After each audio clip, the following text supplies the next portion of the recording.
बिस्मिल्लाहिर्रहमानिर्रहीम, अस्सलामु अलैकुम एंड गुड मॉर्निंग पाकिस्तान। आप देख रहे हैं रोही एट 10 और मैं हूं आपका मेज़बान तिहामा आज़म। नाज़रीन, उम्मीद करते हैं कि आपका दिन का जो आगाज़ है वो अच्छा हुआ होगा। कोशिश किया करें कि अपने दिन का जो आगाज़ है वो पॉजिटिव सोच के साथ किया करें। मुस्बत सोच के साथ जब आप अपने दिन का आगाज़ करेंगे तो आपके आने वाले जो टास्क हैं, आने वाला जो आपका दिन है वो अच्छा गुजरेगा। और ये भी कोशिश किया करें कि अपने दिन को जो है वो टास्क्स में डिवाइड करें, चंक्स में डिवाइड करें। और जब अगर आप अपने जो है टास्क्स वो कंप्लीट करें तो अपने आप को शाबाशी दें, क्योंकि नफ्सा नफ्सी का दौर है, कोई आपको आके शाबाशी नहीं देगा। आज के प्रोग्राम में हमारे जो पहले सेगमेंट के मेहमान हैं वो हैं अहमद ख़ान साहब, रिपोर्टर रोही न्यूज़। इसी के साथ साथ हमारे साथ राशिद थेम साहब, डीएसपी सर्कल मुमताज़ाबाद मौजूद हैं। इनसे हम बात करेंगे कि पुलिस की जो इमेज है वो अब यकसर चेंज हो चुकी है। आवाम जो है वो अब डरती नहीं है पुलिस के पास जाने से पहले। इस हवाले से मज़ीद भी बात करेंगे कि क्राइम की रोकथाम के लिए पुलिस क्या क्या करी है। अस्सलाम वालेकुम सर। अस्सलाम वालेकुम। कैसे हैं सर? जी वेरी फाइन। सर अल्हम्दुलिल्लाह अल्हम्दुलिल्लाह। सर मुझे अब एज अ ऑफिसर अपनी ज़रा रूटीन के बारे में बताइएगा कि आप मॉर्निंग की रूटीन आपकी क्या है? थैंक यू वेरी मच कि आपने याद किया। और मैं देखता रहता हूँ क्योंकि यहाँ का रहने वाला भी हूँ और आपका व्यूअर भी। और जब यहाँ से लाहौर रहे हैं या बाहर तब भी इंटरेक्शन रही है। तो फर्स्ट ऑफ ऑल तो ये है कि पुलिस ऑफिसर की पर्टिकुलर आप कह लें कि डेली बेसिस पे एज़ यूजुअल रूटीन सेम नहीं हो सकती। हमारी जो वेरिएशन है या हमारा जो है वो डिफरेंट है। लाइक अदर सेगमेंट्स कह लें या आपके कॉर्पोरेट सेक्टर है, बैंकर्स हैं या ऑफिसर्स हैं 9 to 5 वाले, उनका और हमारा है राउंड द क्लॉक है। 7 days a week है, 30 days a month है। हम आपके सामने हमारा ना संडे ऑफ है, ना रमज़ानुल मुबारक में, ना मुहर्रम अल हराम पे, ना ईद मिलादुन नबी सल्लल्लाहु अलैहि वसल्लम। तो उस पे ना हमारा चलता है आपके इवेंट्स पे। लाइक आपके डेज़ चल रहे हैं, कोई हॉली मंथ ऑफ रमज़ान है, मुहर्रम है, उसमें आपकी रूटीन्स हैं, थोड़ा हेक्टिक हो जाता है कि आपके लिए डे एंड नाइट है, आपने तमाम इवेंट्स पे एक्टिव होना है, उसको अपना रोल प्ले करना है। तो उसमें वो और होता है। अदरवाइज़ जब आप या कोई जिस तरह अब खुदा न खास्ता ये पिछले दिनों जो डिज़ास्टर हुआ सैलाब का जी, तो इट वाज एन अनटूवर्ड। बिल्कुल। तो इसमें जो हमारी रूटीन थी उसमें हमारी क्राइम पे फोकस, हमारे बाकी चीज़ों पे, वो definitely it was the first priority and top priority. बिल्कुल। तो इस लिहाज से फिर अदरवाइज़ जब आप कहते हैं या आपके माइंड में एक होता है ना कि एक अच्छा सा प्लान होता है कि सुबह इतने बजे उठना होता है, तो उसके बाद आप सबसे पहले उठ के फ्रेश हो के रेडी हो के फिर अपने ऑफिस में आते हैं। तो सम टाइम फिर कोर्ट्स वगैरह में जाना पड़ जाता है, या उसके अलावा किसी सीनियर ऑफिस की मीटिंग होती है, सीनियर अफसर की, कोई आपके पास एजेंडा होता है। फिर जब से इनिशिएटिव हैं आईजी साहब के, हमारे सिप से related special initiative police station जब से बने हैं, उसमें पुलिस में मॉडिफिकेशन काफ़ी आई है। सही। आपने पहले जो देखा था टिपिकल किस्म का स्टीरियोटाइप, ठीक है, कॉपी पेस्ट था, अब वो कॉपी पेस्ट नहीं है। तो जिस तरह अवेयरनेस आई है, जिस तरह एजुकेशन और ये हुआ है, तो उससे काफ़ी चेंजेस आ गए। तो उस हिसाब से फिर हम अपने पुलिस ऑफिसर जो अपने स्केड्यूल को मैनेज करते हैं। सर, अगर मैं आपसे पूछूं कि आपने जिस टाइम पे सर्विस ज्वाइन की होगी उस टाइम पे एक इमेज था पुलिस का, एक लोग डरते थे पुलिस के पास जाने से पहले, कहते थे हम अपने केसेस जो हैं वो खुद ही रिजॉल्व कर लेंगे आपस में। तो आपका फिर आपने क्यों ये सर्विस ज्वाइन की? आपका मोटिव क्या था सर्विस ज्वाइन करने से पहले? 97 में ज्वाइन किया था, तो आज 28 ईयर्स हो गए माशाल्लाह, और पता नहीं चला इस बात का। तो बात आपकी ठीक है। अब उस दौर में अगर आप बात करेंगे तो नोकिया की, तो आज वो उनका नामो निशान नहीं है। बिल्कुल। तो बल्कि हमें एक जब प्रमोशन कोर्स था, चलें बातों से बात निकली, तो उसमें ये चीज़ एग्जाम्पल कोड की गई थी।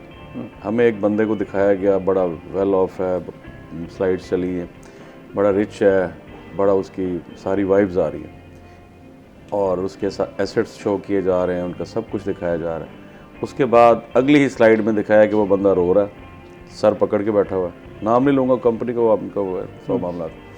तो वो बंदा इतना परेशान है कि लग रहा है कि इसके पास शायद घर जाने का किराया नहीं होगा। He was a billionaire. Even उसकी प्रोडक्ट थी, अगर हम यहाँ 3 लोग बैठे हैं तो 2 बल्कि तीनों ही उसकी प्रोडक्ट यूज़ करते थे।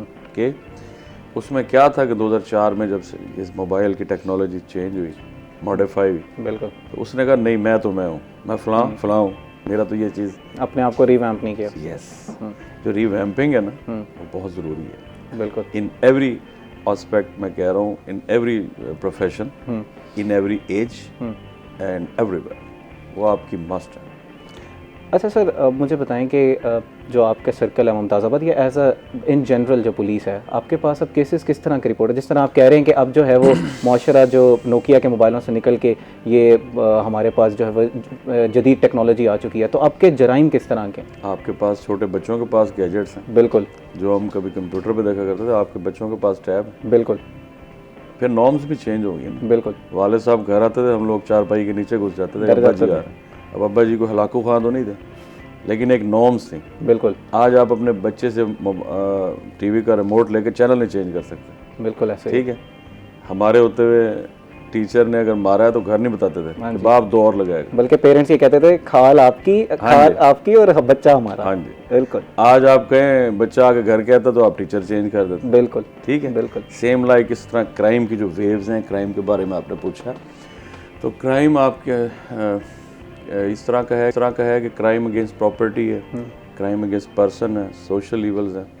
तो उसमें उनको स्नब करने के लिए, कर्ब करने के लिए भी गवर्नमेंट के जो इनिशिएटिव हैं, जो आपके आई साहब के, वो इन 2-3 सालों में काफ़ी विजिबल एंड टेंजिबल चेंजेस आई हैं। बिल्कुल ऐसे ही। आपने फील किया होगा कि थानों में जो वहशत थी, दहशत थी, बिल्कुल पुलिस फ्रेंडली है। बिल्कुल friendly person to person vary करता ना। आपके हाथ की 5 उंगलियां सेम नहीं है। बिल्कुल काली भेड़ें हर डिपार्टमेंट में मौजूद है। यस, जहाँ नेकी है वहाँ बदी है, बिल्कुल जहाँ हाबील है वहाँ काबिल है। बिल्कुल ठीक है, ये तो from the very first day बिल्कुल ये है। तो इसमें अभी जो है हमारा क्राइम अगेंस्ट प्रॉपर्टी है, तो आपने मुमताज़ाबाद के हवाले से पूछा। ऐसे सच मुमताज़ाबाद को इतना वल्नरेबल नहीं है, बड़ा अच्छा टाउन है ये। अपने मुल्तान के जब टाउन नाजिम वगैरह वो सिस्टम था लोकल गवर्नमेंट का, तो ये मुल्तान का बड़ा टाउन है, ये थिकली पॉपुलेटेड है। तो यहाँ पे जो है हर तरह का क्राइम रिपोर्टेड होता है। वैसे जिस तरह मियाँ बीवी की लड़ाई है या घर के घरेलू मामलात हैं, मोटरसाइकिल थेफ्ट के हवाले से कह लें या बाकी कह लें, बाकी जो ड्रग पेडलिंग है ना, वो आजकल हमारा यहाँ का नहीं है। लाहौर मेरी पोस्टिंग रही है या बाकी सियालकोट वगैरह, तो ये एक बर्निंग इशू बना हुआ है ड्रग पेडलिंग। जी, जो इसमें हमारी अवेयरनेस की और हमारी एजुकेशन या कह लें कि आपको बच्चों की काउंसलिंग की बहुत ज़रूरत है। आप फील्ड में रहते हैं, आपको क्या लग रहा है इसकी क्या वजह है? लड़के जो बच्चे हैं, फीमेल्स हैं या मेल हैं, वो कूल बनने के लिए या देखा देखी इसमें इंडल्ज हो रहे हैं? क्योंकि यंग एज में, कल हमारे साथ एक साइकोलॉजिस्ट मौजूद थी, वो कह रही थी 11 साल का बच्चा, 9 साल का बच्चा ड्रग्स में इन्वॉल्व है। और यहाँ तक कि उनको वो बता रही थी कि हमारे पास ऐसी रिपोर्ट्स हैं कि अगर आप पूछेंगे तो वो ड्रग को प्रमोट भी कर रहे हैं, वो बेच भी रहे हैं अपने सोशल मीडिया अकाउंट्स की तवासत से। मैं वही चीज़ आपको बताना चाह रहा हूँ ना, किसी दौर में सबसे गंदा नशा जो था वो हैश का था। सही। हैश से भी पहले जब हम लोग स्टूडेंट थे ना, तो मोर की सिगरेट जो थी ना, मेंथोल वाली, सही। वो वालिद से या टीचर से छुप के कैंटीन पे पी लेना, वो बहुत बड़ी अय्याशी समझी जाती थी। बिल्कुल ऐसे ही। बाकी बच्चे उसको पॉइंट आउट करते थे, यार ये मोर पीता है। ठीक है, बाद में फिर वो हैश पे आए। हैश से अब जो आइस है वो सबसे ज़्यादा तबाह कर रही है। उसकी जो एडिक्शन है, उसके जो नुकसानात हैं, वो एक लंबा सा टॉपिक है, उस पर बहुत बड़ा हुआ। असल में हम लोग ना, पहले पेरेंट्स की जो रिस्पॉन्सिबिलिटी, उसको मैं चाहूँगा, रिक्वेस्ट करना चाहूँगा, बच्चे सबके, हमारे आपके सबके ही हैं, जो हमारा शहर है, हमारा मुल्क है। तो सबसे पहले जब आप इस चीज़ से अपनी चश्मपोशी करते हैं, फारसी का लफ्ज़ चला ईजी, जब आप इस चीज़ को इग्नोर करते हैं, ओवरलुक करते हैं, तो उसका आपको इरिपेरेबल लॉस होता है। तो मेरा नहीं ख्याल कि बेटा हो या बेटी हो, सेम है। पहले था कि सिर्फ बच्चियों को स्कूल कॉलेज छोड़ के आना लाना, हम सब उस तरह के हैं, कोई मतलब कोई अल्ट्रा मॉड स्क्वाड हम लोग नहीं हैं। बिल्कुल। आपका भी वही कल्चर है जो मेरा है, as a family member, as a citizen, भाई बैठे हुए इनका भी। तो ये हमारी चीज़ है कि हमारी हर चीज़ पे चेक होना चाहिए। बच्चे के हाथ में मोबाइल है, बच्चे का घर आ रहा है, उसके बैग में गिफ्ट्स हैं, उसके पास पैसे हैं, आपने उसको बाटा शूज़ लिया है, वो हशपपी पहन के बैठा हुआ है। बिल्कुल। आपने उसको सूट पिछले साल लेके दिया था, उसका हर हफ्ते में नए सूट्स हैं, फिर आपको पता होना चाहिए। पेरेंटल कंट्रोल बहुत ज़रूरी है। यस। अच्छा, आप लोग क्या देख रहे हैं कि कहाँ पर एज अ सोसाइटी जो है हम लोग लैक कर रहे हैं? पेरेंट्स की आपने बात कर ली, एज अ होल हम सोसाइटी, क्योंकि अब पहले होता था मोहल्लेदारी होती थी, एक मोहल्ले में अगर किसी बच्चे ने कुछ किया तो मोहल्लेदार जो है उसको डांट देता था। तो आप फील्ड में ये क्या देख रहे हैं कि हम किस तरफ जा रहे हैं एज अ सोसाइटी? अदम बर्दाश्त है ना सबसे बड़ी बात। आप किसी सिग्नल पे देख लें कि आपने अगर लाइट आपकी रेड है सिग्नल की और ग्रीन हुई है, आप सिर्फ 3 सेकंड के लिए ना अपनी कार न चलाएं, आप देखेंगे पीछे से 5 हॉर्न आ जाएंगे। बिल्कुल ठीक है, बिल्कुल। आप दूसरे जब बाहर के कंट्रीज में जाते हैं, आप मोटरवे पे जाते हुए जब सीट बेल्ट लगा सकते हैं, तो शहर में आप मेरे साथ क्यों लड़ते हैं? बिल्कुल। मोटरवे पे जाते हुए आप लाइन और लेन का डिसिप्लिन ऑब्जर्व करते हैं, यहाँ शहर में आप वार्डन के हमारे गले क्यों पड़ते हैं? तो आप ये देखेंगे उनको पता है कि यहाँ पे चेक एंड बैलेंस है, रिट ऑफ लॉ है। यहाँ पे हम जाते बाहर हम जाते हैं, हम वहाँ जाके क्यू में लगना कोई मायूब नहीं समझते। आप यहाँ मुझे खड़ा करेंगे KFC या कहीं खाने के लिए, या कहीं थोड़ा सा वेट करवाएंगे, तो मैं उसको ह्यूमिलेशन समझूंगा। बिल्कुल ऐसे। ठीक है ना? तो इसी तरह बच्चों की और इनकी जो बात हो रही थी हमारी, इसमें ना म्यूचुअल सबका रोल अपना अपना है, लेकिन मेन जो पेरेंटल कंट्रोल है, उनकी गाइडेंस है, उनकी काउंसलिंग है, उनका चेक एंड बैलेंस है, वो मस्ट है। अच्छा सर, मुझे बताएं कि आपने लाहौर की बात की। अब एक ये मैं ऐसा सवाल कर रहा हूँ जो पता नहीं मुझे करना चाहिए या नहीं करना चाहिए। एक पेंजे का कल्चर है आपके थाने में, मारा जाता है, मार कुटाई होती थी किसी दौर में, अभी भी लगाया जाता है। कोई हमें बचपन में डराया जाता था पुलिस में डाल देंगे, उनके पास तो इतना बड़ा छितर होता है वो आपको मारेंगे। जिस तरह माएँ बचपन में डराती थी ना, सो जा वरना पठान आ जाएगा जी। अब बात वो पठानों की है। पठान से मुराद वो होते थे जो उस वक्त में किडनैपर्स होते थे। पठान से मुराद पश्तून या पख्तून नहीं है। बिल्कुल। सेम लाइक दिस, जो पेंजा है वो पेंजा सिविलियंस के लिए, नोट लिए आपके ऑनरेबल सिटीजन्स के लिए नहीं है। अब आप कहें कि अब ये किसी को सपोज किसी की रॉबरी हुई है, किसी की रिकवरी है जी, तो stolen property has to be recovered yet, तो आप उसमें कैपेचिनो और लाटे तो नहीं उसको सर्व करेंगे ना। बिल्कुल ठीक है। ऑफ द रिकॉर्ड यही है कि उसको थोड़ा सा वो वाली बातें नहीं है, मतलब ऐसा पर्सन टू पर्सन करता है, ऐसा को गवर्नमेंट की तरफ से, डिपार्टमेंट की तरफ से, सीनियर की तरफ से कोई इन राइटिंग को ब्लैक एंड वाइट में नहीं होता कि यार आपने ये कुछ करना। अब राशिद कोई काम करेगा तो वो SDPO मुमताज़ाबाद, किसी SP साहब, DIG साहब, किसी RPO CPO साहब, इन्होंने नहीं कहा होता। ठीक है, अगर किसी इंडिविजुअल का कोई एक्ट है तो उसको हम हाईलाइटेड इसलिए करते हैं कि वो ऑर्गेनाइजेशन का मेंबर है। अब अगर मैं मतलब बहुत शुक्रिया सर, इसी को यहीं से कंटिन्यू करेंगे। इस वक्त हुआ है ब्रेक का, नाज़रीन हमारे साथ रहिएगा।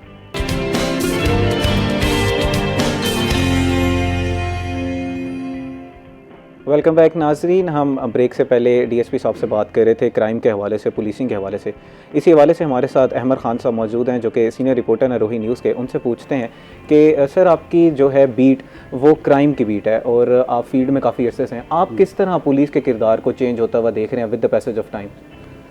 देखें, मैं अगर अपनी बात करता हूँ तो सबसे पहले जब मुझे क्राइम की बीट मिली तो मैं जब थानों में गया तो उस वक्त थानों की कंडीशन जो है वो बहुत इस तरह की नहीं थी जैसे हम पुराने बचपन से देखते आ रहे थे। सही। तो वैसे थी।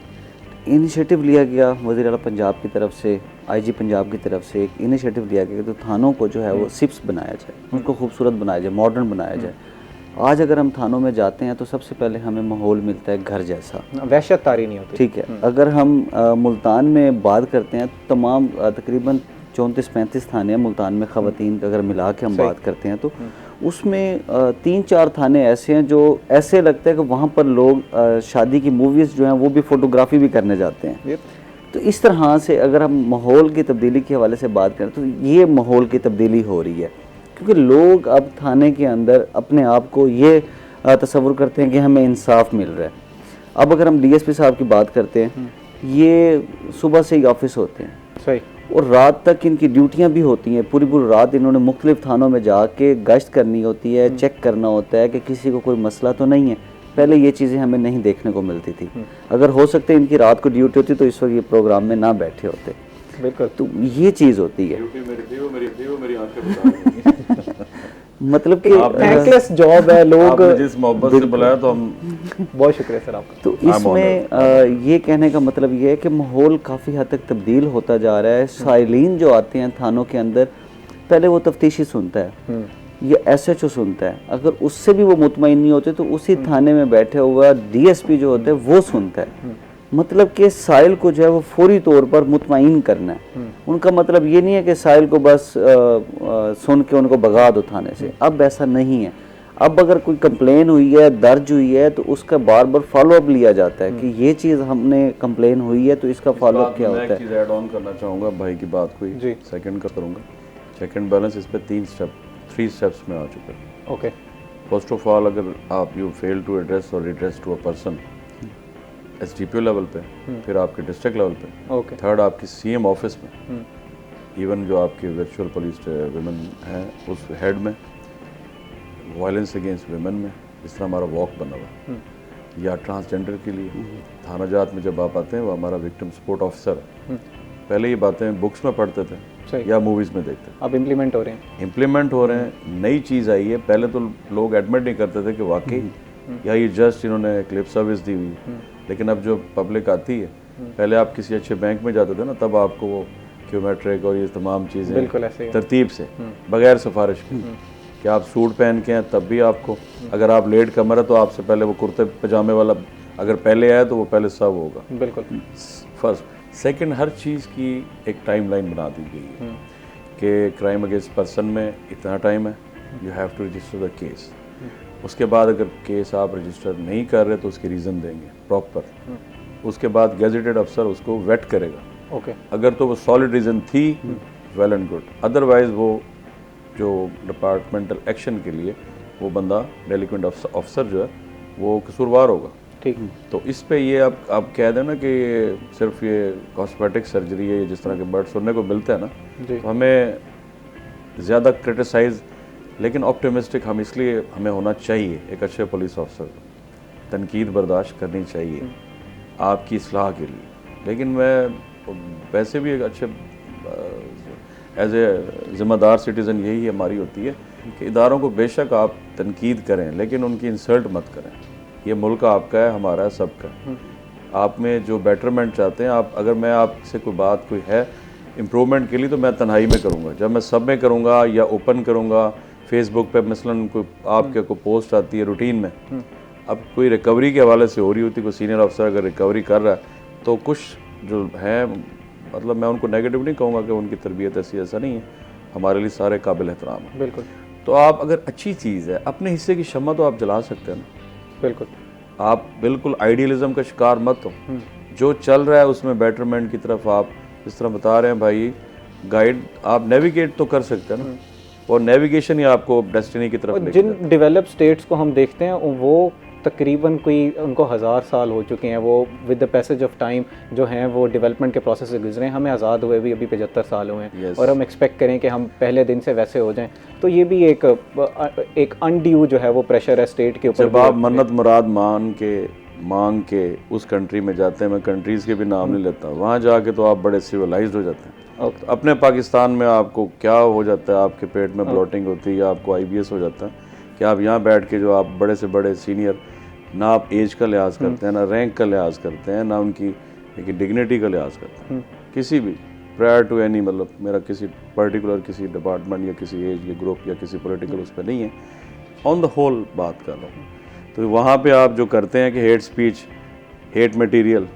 ठीक है, तो यहाँ पे इस पाकिस्तान में, इस मुल्क में जिसने हमें दी है, आज ये इज़्ज़त हमें इस मुल्क की वजह से मिली ना। बिल्कुल। वरना यहाँ पे कोई रामदास, यहाँ पे कोई एल्बर्ट और या वो जो भी थे जी, इंस्पाइट ऑफ, मतलब नॉन मुस्लिम हमारे कम्युनिटी भी वो भाई हैं जो हमारे पाकिस्तानी हैं, वो मतलब जो रूलर थे, बिल्कुल वो होते, हम महकूम होते। हम उस वक्त में देख लेना आपके मुस्लिम जो हैं, आप आज भी हमारे CP ऑफिस में, RPO साहब के जो ऑफिस में उस वक्त के प्री पार्टीशन ऑफिसर्स हैं, उसमें sir Oliver, sir RM wall, इस तरह के नाम पढ़ने को मिलते हैं। 4, 5, 8 नामों के बाद एक आध मुस्लिम आता है, फलां फलां। बिल्कुल। तो ये जब हमें इस कंट्री ने वो किया है, तो हमें मिलजुल के we have to respect the state as well. Amar, अभी सर ने एक हेट स्पीच की बात की, ऑनलाइन क्राइम्स की बात की, इस हवाले से स्टेट क्या करी है? एक NCCIA का इदारा भी बनाया गया, अभी कुछ यूट्यूबर्स और टिकटॉकर्स के ख़िलाफ़ कुछ कार्रवाइयाँ भी की गई उस इदारे की तरफ से, दीगर भी मामलात हैं, तो उस इदारे के बारे में ज़रा तफसील से बताइएगा, और साउथ पंजाब में उसका क्या किरदार है? देखिए, आपने NCCIA की बात की, मैं समझता हूँ कि मुल्तान समेत जनूबी पंजाब भर में NCCIA को हर डिविज़नल लेवल पे एक अलग से इदारा बनाना चाहिए। लेकिन जनूबी पंजाब की बदकिस्मती ये है कि सिर्फ एक ही इदारा है और वो भी मुल्तान में।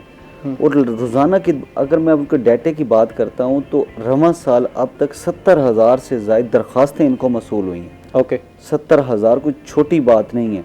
और ये दरख्वास्तें भावलपुर डिवीज़न की भी हैं, डेरा गाजी खान डिवीज़न की भी हैं, मुल्तान डिवीज़न की भी हैं।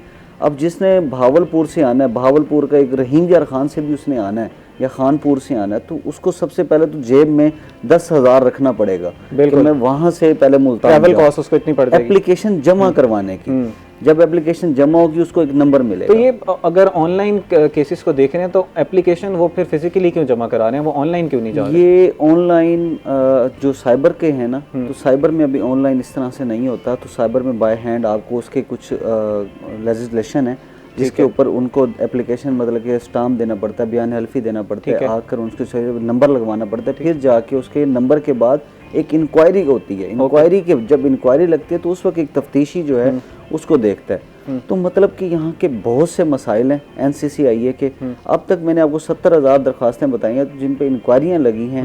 इंक्वायरियों की अगर मैं बात करता हूँ तो ज़्यादा से ज़्यादा 3 से 4,000 इंक्वायरी लगी ये तो होगी। 1% या 2% और भी नहीं मुकदमात के हवाले से बात करूँ तो वो 200 से ज़ायद होंगे। मुल्ज़मान गिरफ्तार के हवाले से बात करूँ तो वो 700 से ज़ायद मुल्ज़मान होंगे जिनको गिरफ्तार किया गया। ये सिर्फ और सिर्फ अगर मैं बात करता हूँ इसके अंदर से मुल्तान में जो NCCA का इदारा है, इसमें 13 से 14 तफ्तीशी हैं। सही, उनका मुल्तान से ही वो मुल्तान में नहीं पूरा कर सकेंगे क्योंकि इसमें ब्लैकमेलिंग है, उसके बाद आ जाएं तौहीन मजहब है, सही, ऑनलाइन फ्रॉड है। 60% हमारे पास ऑनलाइन फ्रॉड है। बिल्कुल, हर दूसरा बंदा कोई ऑनलाइन फ्रॉड जैसे हमारे मोबाइल पोर्टल्स हैं, जुए खेल रहे हैं, उनको इन्होंने गिरफ्तार करना है। वो उनको जब वो गिरफ्तार करना चाहते हैं तो कोई 13 लोग हैं, एक कांस्टेबल है इनके पास।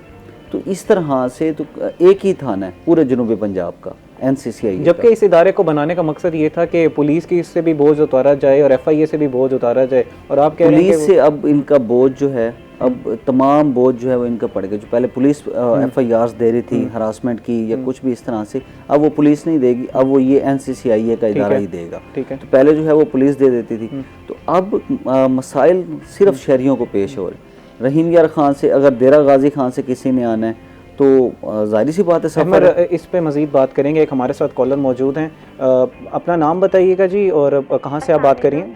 वालेकुम अस्सलाम। कैसे हैं आप? हमा मैं अल्हम्दुलिल्लाह ठीक जी। मेरा नाम हिना है, मुल्तान से बात कर रही हूँ जी। अपना सवाल कीजिएगा। पहले तो मैं आपकी तारीफ करना चाहूँगी कि आपको 2 दिन से मैं देख रही हूँ, आप बहुत अच्छे लग रहे हैं, आपका कंटेंट बहुत अच्छे है, इंफॉर्मेटिव प्रोग्राम लेके आते हैं। और दूसरा सवाल मेरा ये था कि ना मैंने ना इलेक्ट्रिक बाइक ली है, ठीक, तो उसके हवाले से था कि उसको नंबर प्लेट लगवाना ज़रूरी है या नहीं, ये उसको ऐसे ही चलाएं? ठीक जी सर, ये क्वेश्चन एड्रेस कीजिएगा। मैं इसमें इसलिए confirm I am not sure कि एक तो उसकी CC का मुझे ये क्वेश्चन हुआ, कल मैं ये खुद सोच रहा था। तो मेरे ख्याल में जो व्हीकल होगी रजिस्टर्ड तो सारी होंगी। मैं चूँकि ट्रैफिक से रिलेटेड था, बिल्कुल, तो मैं इसको कंसर्न करके फिर आपसे मैं कर सकता हूँ। क्योंकि CC तो नहीं होगा ये, क्योंकि इलेक्ट्रिक बाइक्स हैं जो अभी आजकल बच्ची हैं जो, लेकिन उनको आइडेंटिफिकेशन, कल को ये हमारी बच्ची है, कल को इसने स्कूल जाना है, कॉलेज जाना है, मुझे बड़ी खुशी होती है और ये बड़ा अच्छा इनिशिएटिव है। इन बच्चियों को हमें प्रमोट इसलिए करना चाहिए, बैकअप करना चाहिए। घर में फादर नहीं है, भाई नहीं है, तो ये जाती हैं, तो हमारी बेटियाँ हैं ये। Excuse me.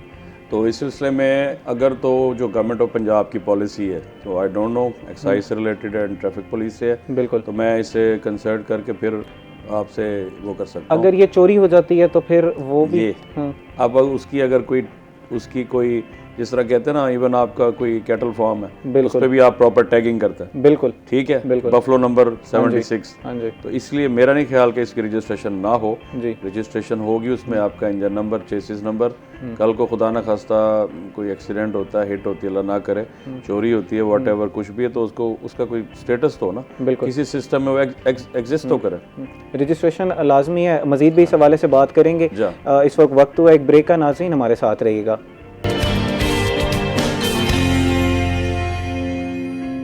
वेलकम बैक नाजरीन। हम ब्रेक से पहले पुलिस के हवाले से बात कर रहे थे, इसी बात को कंटिन्यू करते हैं। अहमर, मुझे बताएं कि हमने NCCI पे बात कर ली, एक और मुल्तान में साउथ पंजाब में एक इनिशिएटिव लिया जा रहा है, बल्कि पूरे पंजाब में एक इनिशिएटिव लिया गया है सेफ सिटी अथॉरिटी का।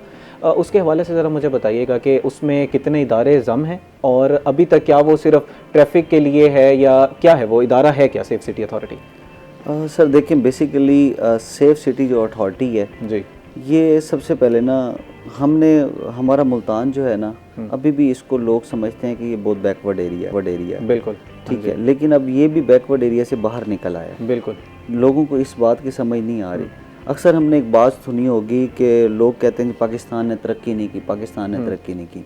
मुझे ये बताएं 1947 के बाद 1947 में हम यहाँ क्या लेके आए थे?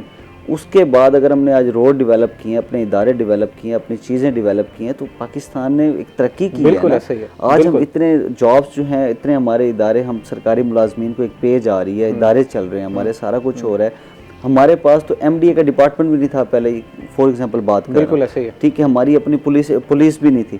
तो उसके बाद हमने अपनी पुलिस बनाई, हमने अपनी चीज़ें बनाई, तो हमने अपने आप को स्टेबल किया ना। तो हमने पाकिस्तान ने क्या किया वो मैंने आपको बता दी। इसी तरह पुलिस में भी ये जो सेफ सिटी अथॉरिटी है, ये क्राइम को कंट्रोल करने के हवाले से स्पेशली तौर पे ये जो है वो बनाया गया है। और ख़ास तौर पर ये जो ट्रैफिक, इसमें ट्रैफिक के जो डिपार्टमेंट्स हैं वो भी ज़म है, पुलिस की जो चीज़ें हैं वो भी इसमें ज़म है।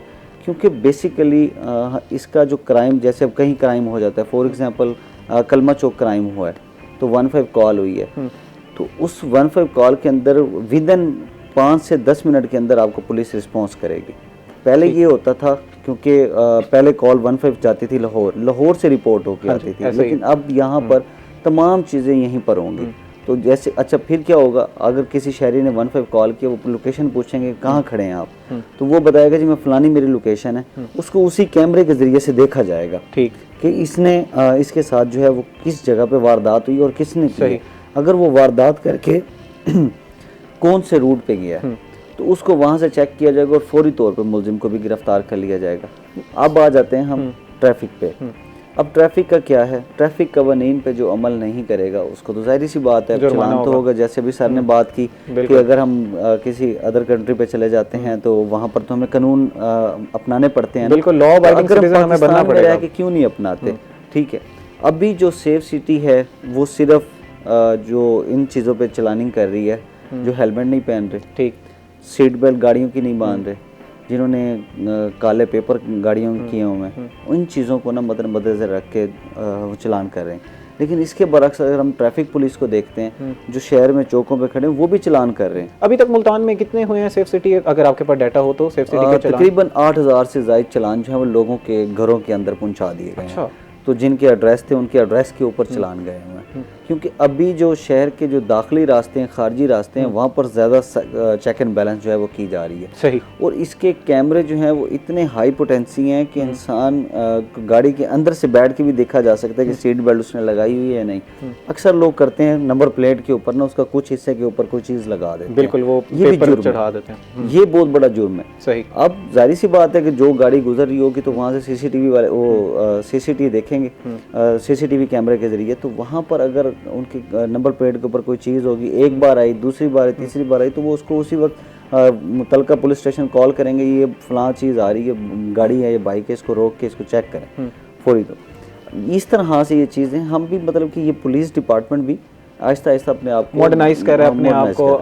अब क्या होता है तो चलानिंग के हवाले से ये चलान हो रहा है, ट्रैफिक पुलिस जो है वो अलग यहाँ पे चलान कर रही है, क्योंकि ट्रैफिक पुलिस जो है क्योंकि ये चौकों पर मौजूद है। बिल्कुल। जो अभी सेफ सिटी जो है वो चलान नहीं कर रहे, वो ट्रैफिक पुलिस जो नहीं कर रहे, वो दूसरे जो है वो ट्रैफिक पुलिस चलान कर रही है। ठीक ठीक, इस तरह सवाल पूछने का मकसद मेरा ये था कि जो मैंने आपसे पूछा ना कि इदारे जम किए जा रहे हैं, एक बात सुनने में आई थी कि शायद फायर डिपार्टमेंट भी और रेस्क्यू डिपार्टमेंट भी शायद सेफ सिटी अथॉरिटी के अंदर जो है वो जम कर दिए जाएंगे और एक 15 के साथ सारे को लिंक कर दिया जाएगा। ये कुछ बातें थी इस तरह की, क्या इस तरह नहीं, इस तरह से नहीं। रेस्क्यू डिपार्टमेंट क्योंकि देखें बेसिकली ये है तो सब चीज़ें एक ही प्लेटफॉर्म के ना, क्योंकि जहाँ रेस्क्यू है वहाँ पुलिस है, जहाँ पुलिस है वहाँ रेस्क्यू का भी काम। यूनाइटेड स्टेट्स में या अगर हम डेवलप कंट्रीज में देखें तो एक ही उनकी हेल्पलाइन है 911, अगर वो डायल करते हैं तो सारे उससे कनेक्टेड होते हैं। तो कुछ ऐसी बातें सुनने में आई थी। ऐसा बिल्कुल भी नहीं है अभी।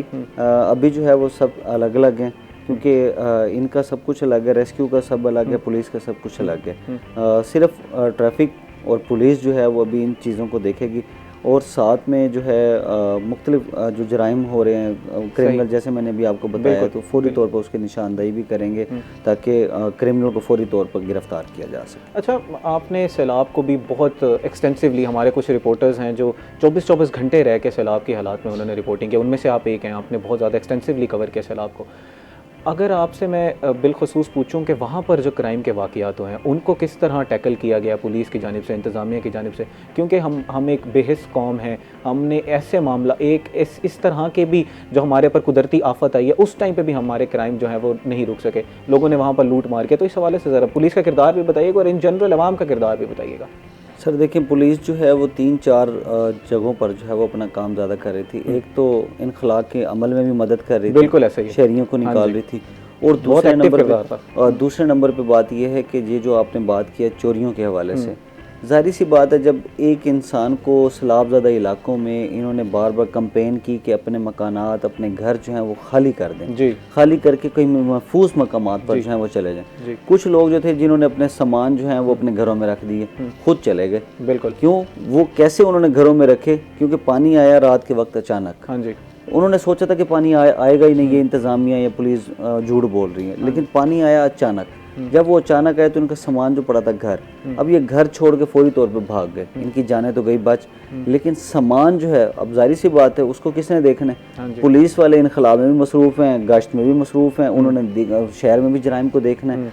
अब क्या होता है, उन घरों के अंदर जो है वो चोरी की वारदातें शुरू हो चुकी हैं। जैसे ही वो अपने घरों में वापस आए हैं, किसी के मकान के ताले टूटे हुए हैं, किसी की चीज़ें चोरी हो चुकी थी। और ख़ासूसी तौर पर इस बार तो ज़्यादातर ये भी देखा गया कि ट्रांसफार्म चोरी की वारदातें जो हैं वो भी सामने आई हैं। थाना सदर की हदूद में, थाना मुजफ्फराबाद की हदूद में, थाना अल्पा की हदूद में, बेसिकली कुतुबपुर की हदूद में ट्रांसफार्म चोरी की वारदातें भी हुई हैं। क्योंकि पहले तो हफ्ता डेढ़ 15-20 दिन तो लाइट थी नहीं, जैसे ही उन्होंने लाइट दी तो लाइट के दौरान ही वो काट के जो है वो ट्रांसफार्म लेके गए हैं, उनके अंदर से सामान जो है वो निकाल के गए हैं। तो ये भी लोगों को काफ़ी मुश्किलात पेश आ रही हैं। बाकी जो चोरियां हुई हैं तो पुलिस को जैसे उन्होंने इतला दी है तो एक गैंग भी पकड़ा गया है थाना सदर के हवाले से। थाना सदर की पुलिस ने ना वो भी चोरी करके सामान जा रहा था तो उसको उन्होंने पकड़ा है, उससे मज़ीद तफ्तीश जो है वो भी उनसे जारी है। ख़वातीन के हवाले से ख़ास तौर पर क्या किया जा रहा है पुलिस की तरफ से? क्योंकि अब हमारी जिस तरह हमारी पहले सर से हमारी बात हो रही थी कि अब हमारी माएँ बहनें जो हैं वो ख़ुद ट्रांसपोर्ट भी यूज़ कर रही हैं और बाहर अब वर्क फोर्स का हिस्सा बन रही हैं एक्टिवली, अब घरों तक महदूद नहीं हैं औरतें, तो बिलाशुबा क्राइम में इजाफा होगा ख़वातीन के लिए। तो इस हवाले से क्या किया जा रहा है ख़ास तौर पर ख़वातीन के लिए, पुलिस की तरफ से क्या किया जा रहा है? देखिए, पुलिस की तरफ से ख़वातीन को तहफ़्फ़ुज़ फ़राहम करना जो है वो पुलिस का ये कहना है कि अव्वलीन तरजीह है, और साथ साथ हमें नज़र भी आ रहा है। सबसे पहले मैं आपको ये बताऊँ कि ख़वातीन को तहफ़्फ़ुज़ देने के लिए उन्होंने वुमेन सेंटर बनाया। ओके।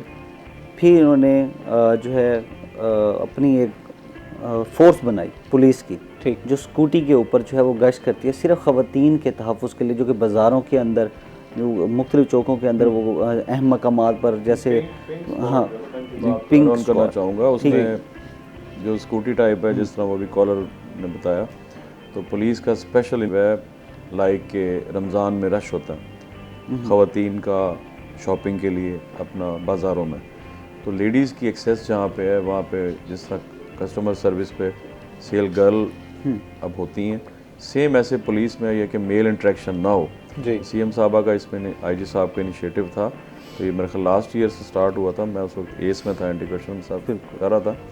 तो इसमें मुल्तान में भी बाकायदा पिंक स्क्वाड है फीमेल्स का, तो उस पर बाकायदा ड्यूटी डिप्यूट होती है, लाइक उनके देख लिया जाता है कि रशी एरिया जहाँ पे हमारा फीमेल ऑफिसर्स की रिक्वायरमेंट है, तो उसको देख के उनको टू इंश्योर कि उनको बिल्कुल इस हरासमेंट का कोई फैक्टर ना हो, उसके लिए मतलब वी आर ऑन इट। इसके हवाले से कोई ख़ास ट्रेनिंग भी इस अलहदा स्क्वाड की जाती है या इस हवाले से मज़ीद हम बात करेंगे। इस वक्त हुआ एक ब्रेक का, नाज़रीन हमारे साथ रहिएगा।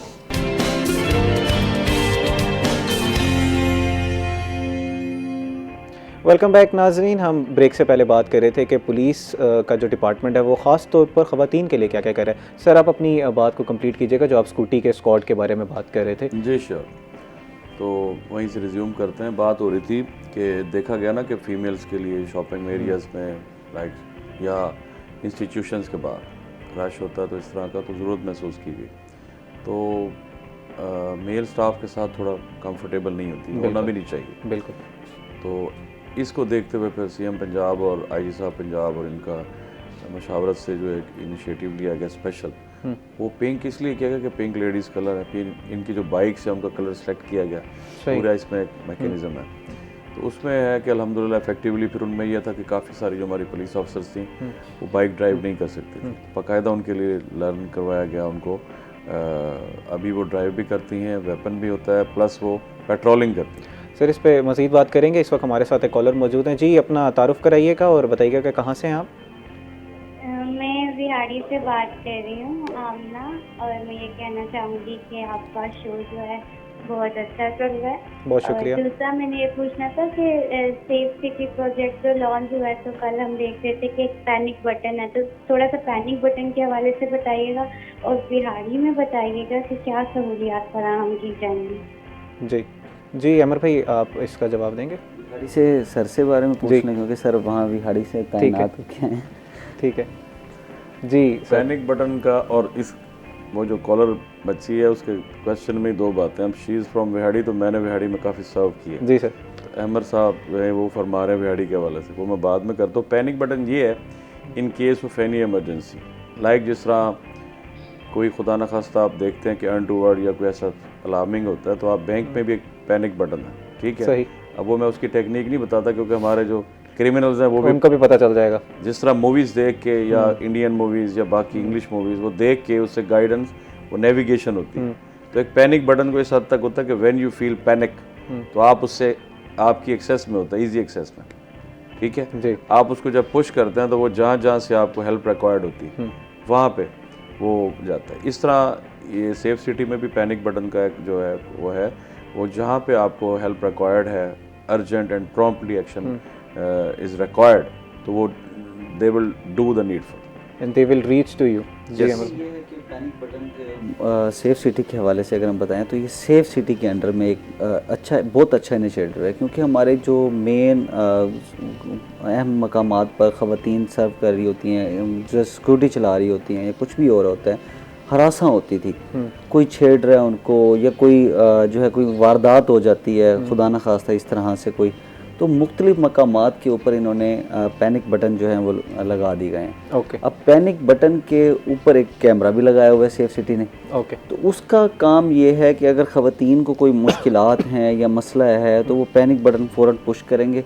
तो वो तमाम फौरी तौर पर जो है उनको कॉल जो है, अगर इसका जो गलत इस्तेमाल करेगा, जैसे शहरी जो है गलत इस्तेमाल करेगा, तो उस पर फिर वो कानूनी कार्रवाई भी होगी। क्या कानूनी कार्रवाई है? तो उस पर जो है वो पुलिस का टाइम जाएगा, 29D का जो है वो पर्चा भी जो है वो दिया जाएगा। ठीक है। इसमें यह है कि खसूसी तौर पर ये ख़वातीन के हवाले से अच्छा इकदाम है। जैसे आपने बात की, तो ख़वातीन को अगर कोई भी मुश्किल है चौकों पर या किसी भी मकामात पर, अगर बाहर रोड सर करे, तो पैनिक बटन जो है वो इस वक्त जो है वो BZU यूनिवर्सिटी के सामने जो है वो पैनिक बटन एक लगा दिया गया, एक कचहरी चौक भी लगाया हुआ है, एक जो है निश्तर के बाहर जो है वो भी लगाया हुआ है। ये मखसूस मकामात पर जो है वो ज़्यादातर लगाए गए हैं जहाँ पर ख़वातीन का रश जो है वो भी ज़्यादा होता है, जहाँ पर अगर किसी भी ख़वातीन को कोई मुश्किल होगी तो वो अपनी फौरी पुलिस से जो है मदद ले सकता है। खासतौर पर क्योंकि ये रश वाले एरियाज़ हैं, यहाँ पर हिरासा करने के और इस तरह के वाक़यात बहुत ज़्यादा होते हैं। बिल्कुल ऐसे। सर मेरा आपसे ये सवाल होगा कि बहैसियत शहरी हमारे लिए ये कितना ज़रूरी है कि हम कानून पढ़ें और उसको समझने की कोशिश करें, ताकि अगर हमें कोई मुश्किल पेश आती है तो हमारे लिए आसानी हो कांटेक्ट करना भी और हमें समझ भी आए कि अब हमें आगे क्या कार्रवाई करनी है। जी बिल्कुल, इसमें आपको अवेयरनेस प्लस एजुकेशन मैंने जो बात की है जी। अब लाइक पुलिस में इनिशिएटिव जो बात हो रही थी उसी को मैं इसमें एंडोर्स करना चाहूँगा। अब लाइक बातें इसमें 2-3 आती चलें। क्राइम फाइटिंग करते हुए अब जिस तरह है ना कि हमने उसको पैट्रनाइज जो क्राइम हो रहा है जी, उसके लिए क्राइम पॉकेट्स हैं, उसमें आप आइडेंटिफाई करते हैं कि यहाँ पे किस किस्म का क्राइम होता है। सपोज वहाँ पे अल्लाह ना करे हाउस रॉबरी बड़ी डेंजरस होती है, रोड पे स्नैचिंग है, उसके अलावा बर्गलरी है या रॉबरीज हैं, तो उसको आप आइडेंटिफाई करते हैं। फिर आप इस तरह ड्रग पैडलर्स को जो ट्रैफिकिंग है इनकी उसको आइडेंटिफाई करते हैं। उसके बाद जो उनकी मेन लिस्ट है वो आपके पास जो आपकी सिस्टर एजेंसीज हैं लाइक स्पेशल ब्रांच है या CTD है, बाकी आपके उनकी हमारा कोऑर्डिनेशन होता है। उसके बाद फिर आप अपनी एक स्ट्रेटजी बना के उस पर टू कर्ब दैट सोशल और क्रिमिनल एक्टिविटीज़ आप उसमें एलिमिनेट करने के लिए करते हैं। तो इसमें नेक्स्ट मुझे बताइए जो आपने क्वेश्चन। सर मेरा ये सवाल था कि अवेयरनेस के हवाले से जो हमें किस चीज़ की ज़रूरत है, क्या हमें आम शहरी को भी कानून पढ़ना चाहिए, ये वो बहुत डिफ़िकल्ट है और हमें उस छोड़ देना चाहिए? अच्छा सर, इसके कंक्लूडिंग रिमार्क्स भी अपने आम शहरियों के लिए दे दीजिएगा कि आप क्या कहेंगे अब क्राइम से बचने के लिए, या इन जनरल पुलिस के हवाले से अगर आप कुछ कहना चाहें। जी जी श्योर। कंक्लूड तो यही है कि आपको थोड़ा सा रिस्पॉन्सिबिलिटी अपनी फिक्स अपनी करनी चाहिए। ठीक। अब मैं बाइक कहीं पार्क कर रहा हूँ तो मैं उसको लॉक नहीं करता, लॉक करता हूँ तो मैं वायर लेना मुनासिब नहीं समझता, बिल्कुल। वायर ले लेता हूँ तो हेलमेट पहनना मैं मुनासिब नहीं समझता, मेरे हेयर स्टाइल ख़राब हो जाएगा या मेरी कटिंग जो है वो मैंने अच्छे से सैलून से कराई होती है। तो इस तरह की जब हम चीज़ें करते हैं तो हम तो अब वो कौम बन चुके हैं कि 50 रुपये आपने पार्किंग वाले को नहीं देने, 2 लाख की बाइक चोरी करा लेंगे। बिल्कुल, ये मैं आपको वो बताऊँ। तो खुदारा आपके माइंड में ये होता है कि ये अलादीन का चिराग है या पुलिस की आंखें वो हैं, तो गैब के इल्म तो अल्लाह पाक के पास है। बिल्कुल ऐसे ही। थोड़ा सा आप अपना रोल प्ले करें, बाकी आपके साथ आपकी हिफाजत के लिए, आपकी हेल्प के लिए, आपसे मोहब्बत के लिए पुलिस मौजूद है। बहुत शुक्रिया सर, हमने आपसे पुलिस डिपार्टमेंट के हवाले से बहुत सैर हासिल गुफ्तगू की, बड़ी ऑल इनकम्पसिंग गुफ्तगू थी। अहमद साहब भी हमारे साथ मौजूद थे। नाज़रीन, इस वक्त हुआ एक ब्रेक का, हमारे साथ रहिएगा।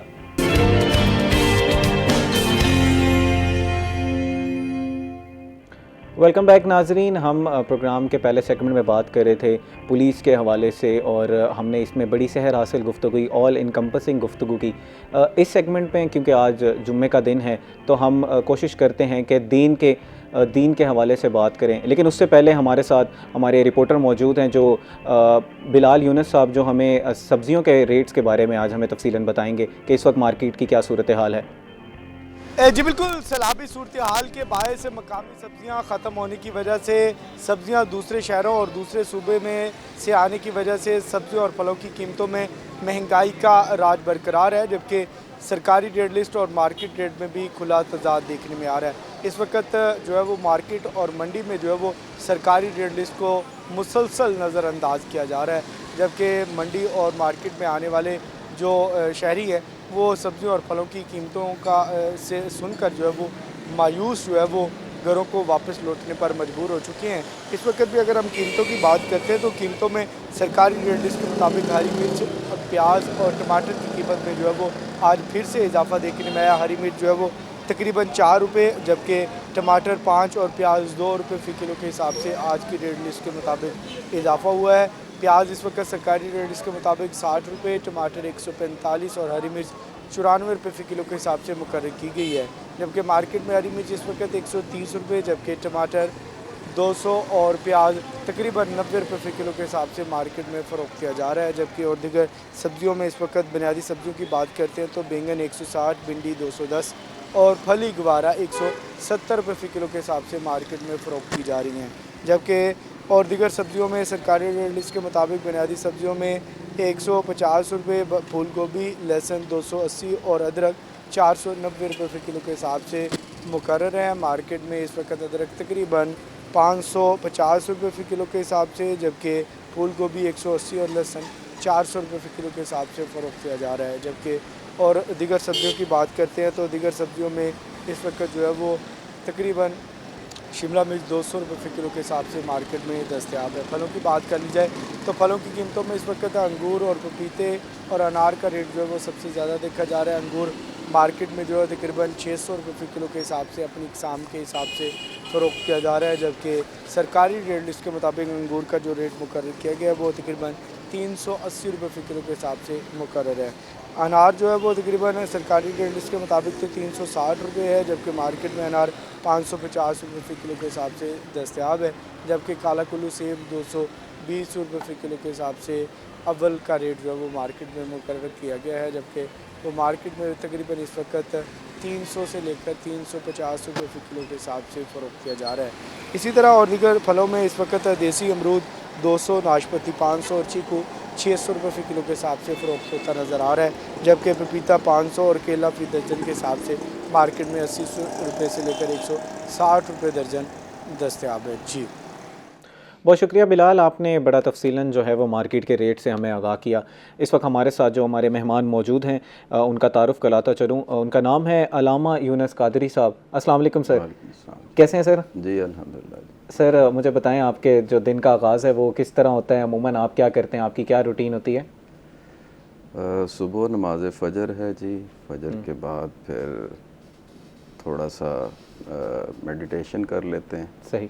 और उसके बाद फिर रोज़मर्रा के मामलात में जो है ना ऑफ़िस की तैयारी होती है, उधर जाना और फिर ऐसे ही मामलात ज़िंदगी जिस तरह से चल रहे होते हैं जी। वही। अच्छा सर मुझे बताएं कि हम इस्लाम एक मुकम्मल एक ज़ाब्ता हयात है। इस्लाम में माइन्यूटली डिटेल के साथ काफ़ी सारी चीज़ों के बारे में हमें बताया गया है, काफ़ी सारी क्या सारी चीज़ों के बारे में बताया गया हमें। जी। तरबियत के हवाले से भी वालिदैन ने किस तरह तरबियत करनी है। हम लोग क्यों बहैसियत मुसलमान जो हैं अब एक वेस्टर्न सोसाइटी की तरफ एक अट्रैक्ट हो रहे हैं, उसकी वजह आपको क्या लगती है एज अ जो दीनी आपके मामलात हैं उसको देखते हुए? बेसिकली जो हमारा माशरा है वो नमूद व नुमाइश की तरफ ज़्यादा राग़िब हुआ हुआ है। मटीरियलिज्म की तरफ। जी हाँ। जी। और उसके हवाले से मगरिब को फॉलो कर रहे हैं। तो मगरिब के जो तहज़ीब है, उस तहज़ीब के जो मामलात हैं उसके असरात हमारे माशरे के ऊपर भी असरअंदाज हो रहे हैं। अब वो खराफात जिनका वो शिकार हैं, आहिस्ता आहिस्ता जब हम उनको अडॉप्ट कर रहे हैं तो वो हमारे अंदर भी पैदा हो रही हैं। बिल्कुल। और यही वजह है कि मगरिब की तहज़ीब को अडॉप्ट अगर किया जाएगा तो फिर जो बदअसरात उस माशरे में जन्म ले रहे हैं वो हमारे माशरे में भी जन्म लेना शुरू हो जाएंगे। और उसका हम देखते हैं अपने माशरे के अंदर जो ख़राबियाँ, जो खराफात जिनका हम शिकार हो रहे हैं वो बदरजातम मौजूद हैं और वो पैदा होती जा रही हैं। और इनका हल सिर्फ़ और सिर्फ यही है कि हम अपने अजदाद और अपने असलाफ़ के जो तरीक़ाकार है उसको जब तक अडॉप्ट नहीं करेंगे, हमारे अंदर ये ख़राबियाँ जन्म लेती रहेंगी और हम इन खराफात का शिकार रहेंगे। सर हमने अब किस कल्चर को फॉलो करना है? हमने पाकिस्तानी कल्चर को फॉलो करना है, हमने इस्लामिक कल्चर को फॉलो करना है? और अलमिया हमारा ये है कि हमारे अगर हम इस्लामिक कल्चर को फॉलो करने जाते हैं तो हमारे फिर हाँ यहाँ पर सेक्ट्स बहुत ज़्यादा हैं, हमने किस सेक्ट को फिर फॉलो करना है? तो ये भी एक, अगर कोई इंसान जो है वो दीन पे चलने की कोशिश करता है, मैं आज कोशिश करना चाहूँ कि मैं आज से कम से कम चलें नमाज़ पढ़ना स्टार्ट कर दूँ और जो चीज़ें बातें हैं वो करना स्टार्ट कर दूँ, तो फिर मैं पहला कदम क्या उठाऊँ? देखें, जो भी इब्तदाई हवाले से, प्राइमरी हवाले से कोई भी शख्स इस्लाम का मुताला करना चाहता है, जानना चाहता है, अल्लाह के करीब होना चाहता है, बेसिकली तो इस्लाम की तरफ जब राग़िब होता है तो उसका मकसद ये होता है कि मैं अल्लाह के करीब ज़्यादा हो। बिल्कुल। अब जब कोई शख्स इस तरफ आएगा तो उसके लिए जो पहला जो उसके प्राइमरी स्कूल होगा वो उसके इलाके की मस्जिद है जी। वो मस्जिद की तरफ जाएगा। जब वो मस्जिद की तरफ जाएगा तो उससे जो शख्सियत पहले मिलेगी वो वहाँ के इमाम साहब और मौलवी साहब मिलेंगे। बिल्कुल। अब जो इमाम साहब, मौलवी साहब जिस सेक्ट से ताल्लुक़ रखते होंगे, जिस फ़िरके से ताल्लुक़ रखते होंगे, वो उसी को प्रमोट करेंगे और उसके ज़हन में वही चीज़ नक्श की जाएगी कि इस चीज़ से बाहर अगर आप निकलेंगे तो आपके दायरा इस्लाम से ख़ारिज होने का इम्कान होगा या आपके ईमान पर जो है ना बदअसरात मरतब होंगे। इस किस्म की तालीम दी जाएगी। बिल्कुल। अब यहाँ पर जो इस वक्त मुरव्वजा जो हमारी सूरत है माशरे की और जो इस्लामिक अली हवाले से, हम मुख्तलिफ उसके अंदर बटे हुए हैं। हर एक अपनी अपनी बोली बोल रहा है। उसकी बुनियादी वजह क्या है? उसकी बुनियादी वजह यह है कि हमारे अंदर शनाख्त नहीं है, हमारे अंदर नज़र नहीं है। एक मिसल रिवायत से है, मशहूर है कि एक अंधों की बस्ती थी। उस बस्ती में उन्होंने कभी हाथी नहीं देखा हुआ था, तो उस बस्ती में हाथी आ गया। तो जिसका जहाँ पर भी हाथ पड़ता तो वो हाथी को उस तरह से तमसील दिया करता था। अगर किसी का हाथ पड़ गया, उसके टांग के ऊपर पड़ गया, तो उसने बताया कि हाथी जो है ना वो एक स्तून की मानंद है। किसी का हाथ उसके जब पेट पे पड़ा तो उसने कहा हाथी एक फुटबॉल की मानिंद है, गोल नुमा चीज़ है। किसी का हाथ उसके कान पे पड़ा तो उसने कहा हाथी एक पत्ते की मानिंद है। किसी का हाथ उसके सूंड पर पड़ा तो उसने कहा कि हाथी एक पाइप की मानिंद है।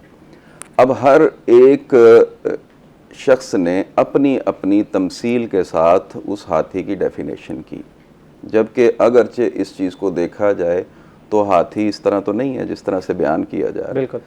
जो मौजूदा सूरत हाल है वो भी इसी तरह से है। हर सेक्ट इस्लाम को प्रमोट कर रहा है, अपनी अपनी तमसील दे रहा है। बिल्कुल।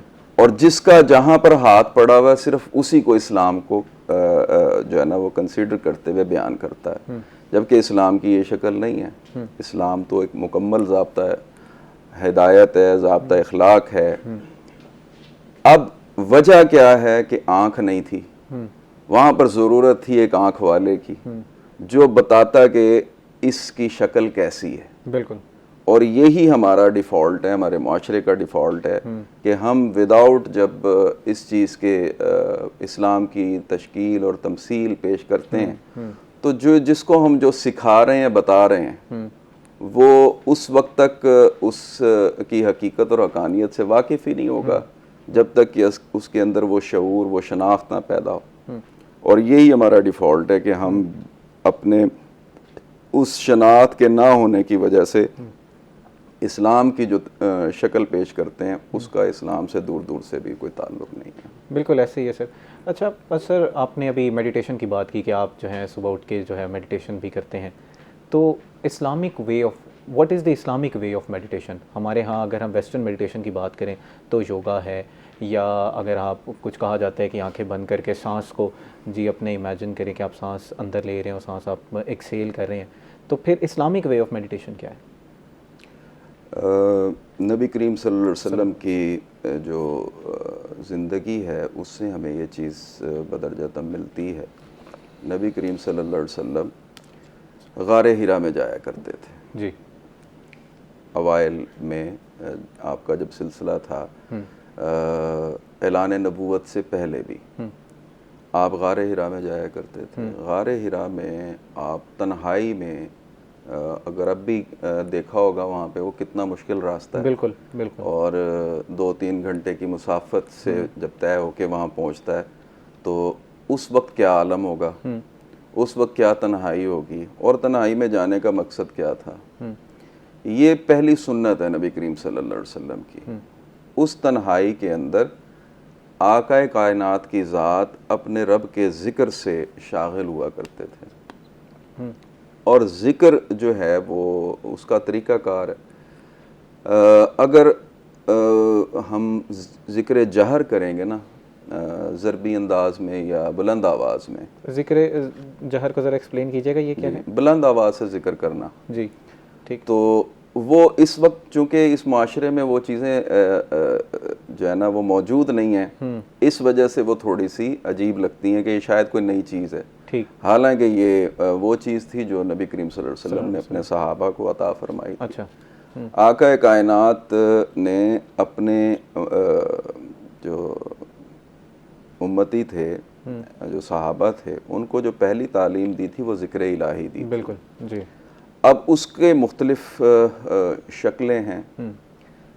हमें वो इस्लाम के जो एक ऐसा तबका है जो औलिया से मुतल्लिक़ है उसमें ये चीज़ बदरजतम मौजूद पाई जाती है। वो अपनी लाइफ का एक बड़ा हिस्सा इन चीज़ों के अंदर सर्फ उन्होंने किया, तन्हाई के अंदर किया, और वो पहली सुन्नत जो गारे हिरा की ना वो अदा करते हैं। सही।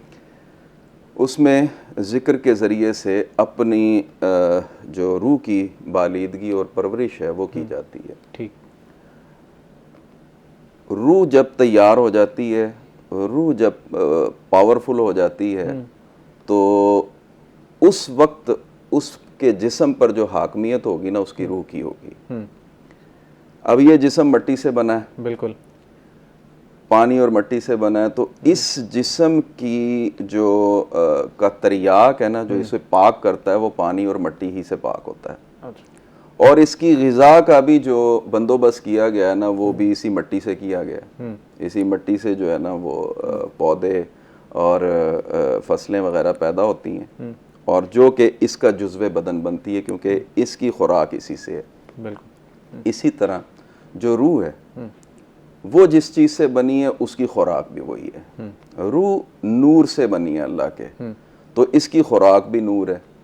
इसके लिए सहाबा कराम, नबी करीम सल्लल्लाहु अलैहि वसल्लम और औलिया उज़ाम का एक बड़ा तबका वो तन्हाई में जाके ज़िक्र के ज़रिए से वो नूर की जो है ना वो जब परवरिश होती थी तो वो उनकी रूह को तक़वियत देती थी और रूह तवाना हो जाती थी। ये जिस्म मुरक्कब है दो चीज़ों का, एक जिस्म और उसके अंदर रूह। रूह जब हाकिम हो जाएगी तो ये जिस्म रूह के ताबे हो जाएगा। अगर रूह मगलूब है तो फिर ये जिस्म जिस तरह से इसकी परवरिश हुई है फिर ये वही काम करेगा जो इसकी नशोनुमा जिस अंदाज से हुई है। इसलिए जो हमारे जो अजदाद हैं, असलाफ हैं, उनका जो तरीक़ा कार रहा वो पहले अपने बातिन की परवरिश के ज़रिए से इस रूह को मुनव्वर कर लेते, और फिर जब वो दुनिया के दारी के अंदर आते तो एक बेहतरीन मुसलमान, एक बेहतरीन इंसान की शक्ल में जब वो इस दुनिया में दोबारा आते तो लोगों के लिए, माशरे के लिए एक बेहतरीन नमूना बनता। जी सर, इसको यहीं से कंटिन्यू करेंगे। नाजरीन, इस वक्त हुआ एक ब्रेक का, हमारे साथ रहिएगा।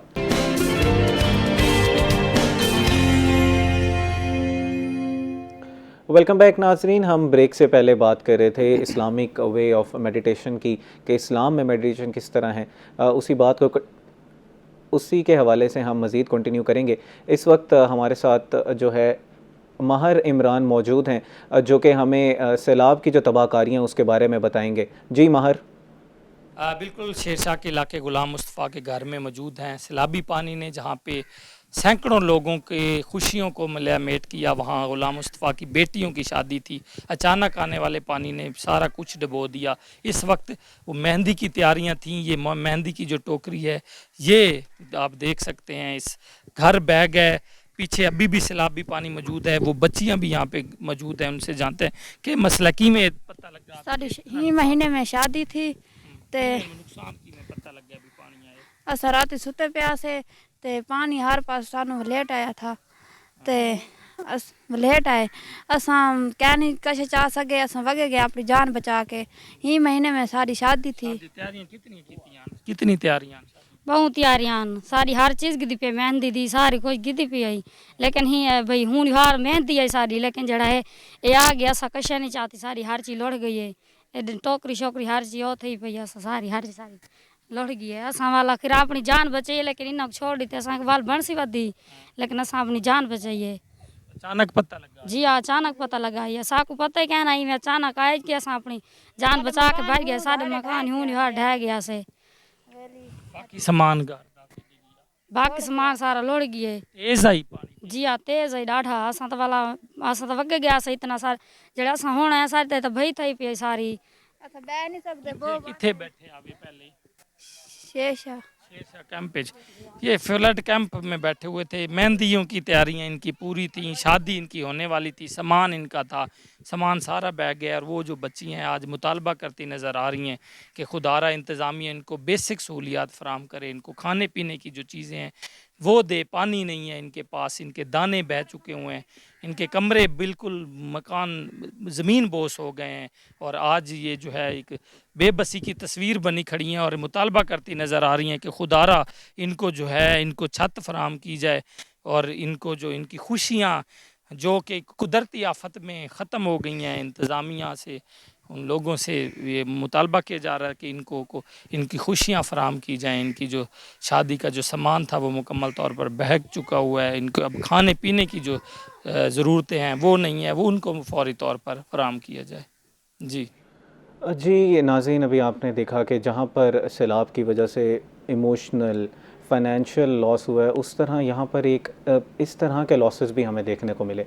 तो इंतज़ामिया को चाहिए कि फिल फौर जो है वो इनकी मदद की जाए। इंतज़ामिया के साथ साथ आम शहरी जो हैं वो भी सैलाब ज़दगान की जो है वो मदद करें। और ये इस वक्त ये ना देखें कि हमारे पास हमारी जेब जो है वो इजाज़त नहीं देती। जितना हो सके उतना हेल्प करें। अल्लाह ताला आपके जो है माल में भी बरकत डालेगा इसकी वजह से। अब हम अपने जो हमारा टॉपिक है जिस पे हम डिस्कशन कर रहे थे उसको कंटिन्यू करते हैं वहीं से। जी सर, हमने इस्लामिक मेडिटेशन पे बात की। इस्लाम जो है वो, जैसे मैंने अपने इंट्रोडक्शन में भी बताया था कि मुकम्मल ज़ाब्ता हयात है, इसी तरह तरबियत के हवाले से जो है बड़ी डिटेल में इस्लाम में बताया गया कि आपने बच्चों की किस तरह तरबियत करनी है। इस हवाले से ख़ास जो आदाब हैं खाने पीने के, आज का जो हमारा टॉपिक है उस हवाले से हम बात करते हैं कि इस्लाम में जो खाने पीने के आदाब हैं वो क्या हैं। ज़रा हमें चीदा चीदा बताइएगा कि हमने किस तरह बैठना है, खाना किस तरह खाना है, किन प्लेट्स में खाना है, हाथ से खाना है या यूटेंसिल्स इस्तेमाल करने हैं। हज़रत उमर बिन अबी सलमा रज़ी अल्लाह ताला अन्हु से रिवायत है, ये अभी नौमरी में थे और सरकार दो आलम सल्लल्लाहु अलैहि वसल्लम की कफ़ालत में थे। तो ये फरमाते हैं कि मैं जब खाना खाया करता तो थाली के हर तरफ जाया करता था। तो मुझे नबी करीम सल्लल्लाहु अलैहि वसल्लम ने अपने पास बिठाया और कहा, बरखुरदार, खाने से पहले बिस्मिल्लाह पढ़ो और दाएं हाथ से खाएं और अपने सामने से खाएं। अपने सामने से खाने से क्या मुराद है सर इसमें? ज़रा, जैसे एक मैं खाना खा रहा हूँ, मैंने रोटी अपने सामने से तोड़ी, अब अगर जो है रोटी इतनी बच चुकी है, एग्जांपल के तौर पर हम बात करें, लेकिन उसका हिस्सा जो है वो दूसरे के पास अब है, उसका जो हेड है, तो अब मैं क्या वो रोटी छोड़ दूँ और मैं खाना ना खाऊँ?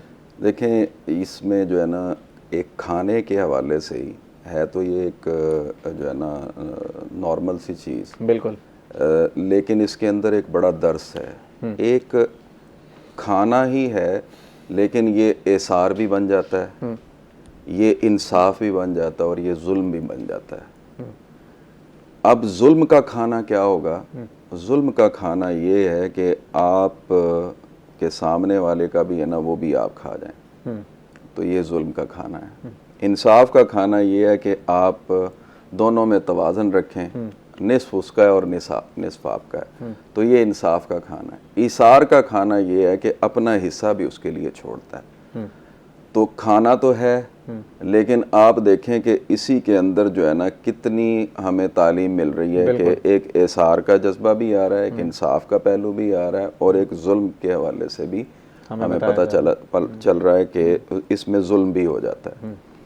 तो खाने के आदाब के हवाले से अब तो ये एक नॉर्मल सी चीज़ है, लेकिन नए बच्चों के लिए या नए लोगों के लिए जो अभी सीख रहे हैं उनके हवाले से नबी करीम सल्लल्लाहु अलैहि वसल्लम ने जो तरीक़ाकार राइज किया है वो इसी हवाले से है कि जब खाना सामने है तो पहले हाथ धोए जाएं। ठीक, हाथ धो लें, उसके बाद फिर बिस्मिल्लाहिर्रहमानिर्रहीम से जो है ना खाने का आगाज़ किया जाएगा और खाने के दौरान लुकमा जो है वो आपने छोटा लुकमा लेना है और ज़्यादा चबा के खाना है, ठीक, ताकि ये ज़ूद हज़म भी हो जाए और जल्दी जो है ना हाज़मे की तरफ आए।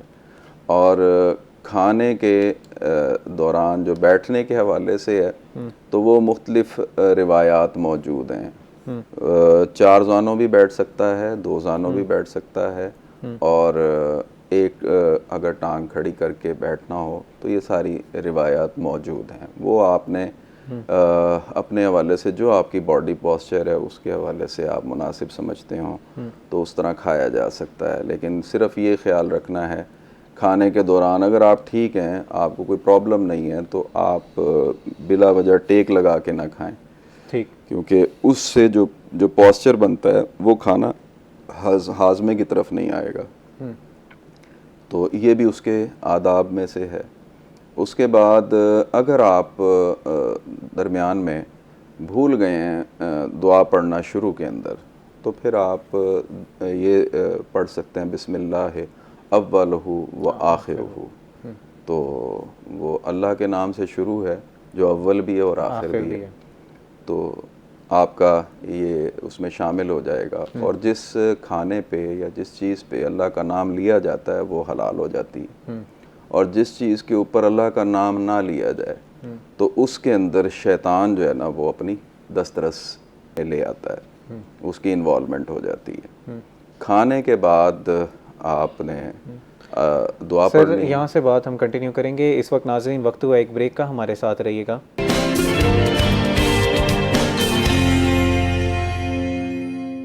वेलकम बैक नाजरीन। हम ब्रेक से पहले बात कर रहे थे कि इस्लाम में जो खाने पीने के आदाब सिखाए गए हैं वो क्या हैं। सर अपनी बात को कंप्लीट कीजिएगा। जी, तो इस हवाले से एक बड़ा ज़बरदस्त वाक़या है हज़रत जुनैद बगदादी रहमतुल्लाह अलैह का। आप किसी तारुफ़ के मोहताज नहीं हैं। बिल्कुल। आपको सैयदुत ताइफ़ा भी कहा जाता है और सूफिया के सिलसिले में एक बड़ा आपका मकाम है। तो आप अपने मुरीदीन के हवाले से बगदाद की तरफ महव सफ़र थे, तो आपने अपने मुरीदीन से पूछा कि यहाँ पर बहलोल दाना कोई हैं, जानते हो? उन्होंने कहा सरकार वो तो दीवाना है, दाना तो नहीं है। तो आपका उनसे क्या काम? उन्होंने कहा मुझे उनसे काम है, उनकी तरफ चलते हैं। तो किसी को पता है तो बताएं। तो एक ने कहा कि मैं जानता हूँ फ़लाँ मकाम पे वो मौजूद होंगे। देखा तो वो सहरा की तरफ रेत पर बैठे हुए थे। तो आप उसके करीब गए और सलाम किया। उन्होंने सलाम का जवाब दिया और पूछा कौन हो? उन्होंने कहा मुझे जुनैद बगदादी कहते हैं। उन्होंने कहा वही जो अपने एक लोगों को दर्स व तदरीस का काम करते हैं? उन्होंने कहा जी वही। उन्होंने कहा अच्छा, क्या खाने के आदाब भी जानते हो? तो उन्होंने कहा जी अल्हम्दुलिल्लाह। खाने के आदाब बताना शुरू किए कि बिस्मिल्लाह से आगाज़ किया जाए, छोटा लुकमा लिया जाए, खूब चबा के खाया जाए और आखिर में अल्हम्दुलिल्लाह पढ़ा जाए। इस तरह से आपने जब डिटेल से बात की तो आपने कहा कि लोगों के मुर्शद बनते हो लेकिन खाने के आदाब भी नहीं पता, और उठ के दामन झाड़ कर आगे चले गए। अच्छा। मुरीदों ने समझाया कि सरकार ये दीवाना है, आप इसके पीछे है। उन्होंने कहा नहीं, इनसे मुझे ज़रूरी काम है, इनके पीछे चलते हैं। वो आगे जाके फिर बैठ गए। तो आप फिर गए, फिर जाके सलाम किया। उन्होंने जवाब दिया, पूछा कौन हो? कहा कि जुनैद बगदादी जिसको खाने के आदाब भी नहीं पता। तो आपने पूछा अच्छा, क्या बोलने के आदाब पता हैं? जी। तो उन्होंने कहा जी कि मुतकल्लिम मुखातिब के मुताबिक गुफ्तगू करे और बिला वजह और बेसरोपा गुफ्तगू ना करे। और उन्होंने कहा खाने तो खाना, बोलने के आदाब भी नहीं जानते, और उठ के आगे चले गए। आप फिर उनके पीछे पहुँचे, फिर सलाम किया, पूछा कौन? कहा जुनैद बगदादी जिसको ना खाने के आदाब पता है ना बोलने के आदाब पता है। तो उन्होंने कहा क्या सोने के आदाब जानते हो? तो उन्होंने कहा कि हाँ, नमाज इशा के बाद मुअव्विज़ात पढ़ना, ज़िक्र फ़िक्र करना और फिर सोने से पहले अल्लाह के ज़िक्र में शागिल रहना। तो उन्होंने कहा कि तुम तो सोने के आदाब भी नहीं जानते। उठने लगे तो उन्होंने दामन पकड़ लिया कि सरकार अगर मैं जानता नहीं तो आप पर बताना वाजिब है। उन्होंने कहा कि ये जो आदाब तुमने बताए हैं ना, ये फ़रा हैं, ये बाद के हैं। असल अदब ये है कि जो आप खा रहे हैं वो लुकमा हराम का या हलाल का है। अगर हराम लुकमे से आप जो है ना आदाब बजा लाएंगे ना ये वाले, तो इससे दिल के अंदर तारीकी ही पैदा होगी, नूर व हिदायत नहीं होगा। इसलिए पहला अदब जो खाने का है ना वो ये है कि लुकमा हलाल। सर इस वाक़े को यहीं से कंटिन्यू करेंगे। हमारे साथ एक कॉलर मौजूद हैं। जी अपना नाम बताइएगा और कहाँ से बात कर रहे हैं? वालेकुम अस्सलाम, मैं टाटेपुर से फरहान बात कर रहा हूँ। हम आप 2 दिन से शो देख रहे हैं, बहुत अच्छे लग रहे हैं माशाल्लाह। आज जुम्मा मुबारक है तो आज की डाप पे बहुत अच्छी लग रही है। सवाल मेरा ये है कि हम खाना जब खाते हैं तो चौकी मार के खाना चाहिए, पत्ती मार के बैठ के खाना चाहिए? इसके अदाब के बारे में थोड़ा सा बताएं। जी जी फरहान, आपका सवाल का जवाब हम लेंगे। सर आप वाक़या कंप्लीट कर लें, उसके बाद सवाल का जवाब दे दीजिएगा। उन्होंने बताया कि खाने का अदब ये है कि लुकमा हलाल हो, जिससे कि अंदर नूर व हिदायत भी पैदा होगा। और बोलने का अदब ये है कि जो भी बोलो अल्लाह ताला की खुशनुदी और रज़ा के लिए बोलो। दुनिया के लिए या अपने मफाद के लिए जब भी बोलोगे तो वो तुम्हारे लिए वबाल बन जाएगा। बोलने का अदब ये है। और सोने का अदब ये है कि जब सो तो अपने दिल के अंदर किसी का बुग़्ज़, किसी मुसलमान का बुग़्ज़ और कीना लेकर ना सो। ये सोने के आदाब में से हैं।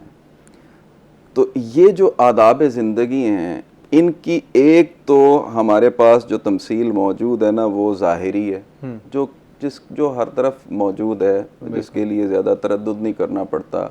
हर घर के अंदर इतनी तालीम तो दी जाती है, बिल्कुल।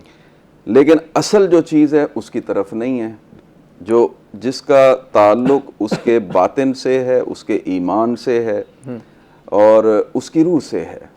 जब इस तरफ हम आएंगे तो तभी ये चीज़ें भी हमें फ़ायदा देंगी और हकीकी तौर पर उसका हमें फ़ायदा उसी सूरत में होगा जब हम अपनी रूह की हकानियत के साथ खड़े होंगे। बिल्कुल जी। अच्छा सर, वो जो सवाल पूछा था फरहान भाई ने, उसका जवाब देंगे? जी, खाने के हवाले से देखें, आदाब में दो जानों बैठना भी है जी, और एक जो है ना वो टांग खड़ी करके भी खाया जा सकता है और चारों जानों बैठ के भी खाया जा सकता है। बेहतर कौन सा, और आप सल्लल्लाहु अलैहि वसल्लम किस तरीके को? तीनों तरीके आपसे जो है ना वो मिलते हैं इस हवाले से।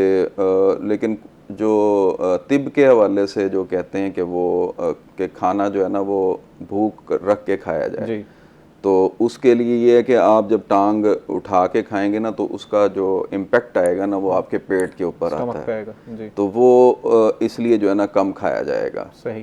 तो और उसका जो पॉस्चर भी बनता है ना वो स्ट्रेट बनता है, तो जो खाना जाएगा वो मैदे में जाता है। ठीक। और डिज़ोल्वेशन के हवाले से है, लेकिन जो रिवायत है वो तीनों मिलती हैं। ठीक है सर, खाने से पहले हमने बात की कि हमें बिस्मिल्लाह पढ़नी चाहिए। एक और दुआ भी है, बिस्मिल्लाहि व अला बरकतिल्लाह, ये भी दुआ हमें मिलती है। तो खाने के बाद के लिए कौन सी दुआ है? हमने खाना खाने के बाद कौन सी, अल्हम्दुलिल्लाह के साथ कोई मसनून दुआ है जो हमें पढ़नी चाहिए? अल्हम्दुलिल्लाहिल्लज़ी अतअमना व सक़ाना व जअलना मिनल मुस्लिमीन, ये हैं। और भी दीगर दुआएं हैं, लेकिन जिनको नहीं आती वो अल्हम्दुलिल्लाह पर कफ़ायत कर सकते हैं। अल्लाह का शुक्र बजा लाना असल चीज़ है, क्योंकि जो नेमत अता की है वो खाने की, वो रब खिलाता है, रब्बुल आलमीन है। बिल्कुल। और वो ही पिलाता है, तो उसकी नेमतों का शुक्र अदा करना, ये उसके खाने के आदाब में से है कि उसका शुक्र भी अदा करें। बिल्कुल। तो खाने के बाद के हवाले से वो दुआएं मौजूद हैं, उनमें से एक ये भी है जी। सर, पानी पीना, अब खाना हमने खा लिया है, क्या हम इसके दौरान पानी पिएंगे या खाना खाने के फ़ौरन बाद कहा जाता है जी पानी नहीं पीना चाहिए, इसलिए इस्लामिक वे इसमें क्या है? खाना खाने के बाद हम पानी पी सकते हैं? तिब के हवाले से जो है ना वो ये है कि अव्वल पानी पी लेना जो है ना उसका ऐसे है कि जैसे वो उसने बनाया। ठीक। और दरमियान में आपने अगर पानी पिया है तो वो आपने चांदी बनाया है। ठीक। और आखिर में आपने पानी पिया है तो वो आपने लोहा बनाया है। तिब के हवाले से तो इसकी तमसील ऐसे मिलती है। ठीक।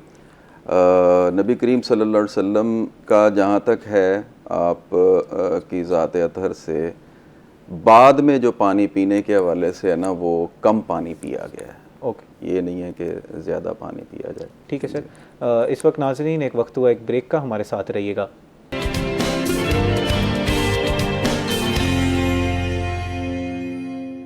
वेलकम बैक नाजरीन, हम बात कर रहे थे कि इस्लाम में खाने पीने के आदाब क्या हैं, उस बात को कंटिन्यू करेंगे, लेकिन उससे पहले हमारे साथ हसन मलिक मौजूद हैं जो वेदर के हालात बताएंगे हमें।